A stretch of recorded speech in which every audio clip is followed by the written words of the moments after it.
Hello friends, তোমরা সবাই কেমন আছো? আশা করছি ভালোই আছো।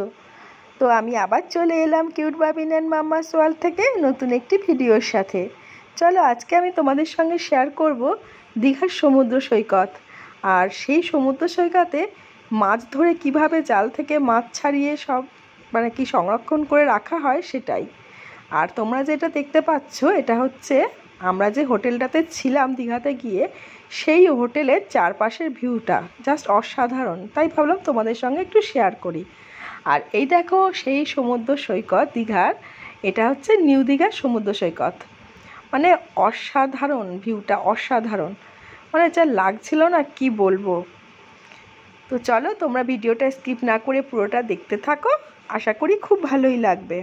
আর যদি আমার ভিডিও তোমাদের ভালো লেগে থাকে তাহলে অতি অবশ্যই একটা লাইক করে দিও, কমেন্ট করো, শেয়ার করতে ভুলো না, আর সাবস্ক্রাইব করে আমার চ্যানেলটার পাশে থেকো। আর দীঘার সমুদ্রের ঢেউগুলো শুধু দেখো। চলো তোমরা দেখতে থাকো এবার মাছ ধরাটা।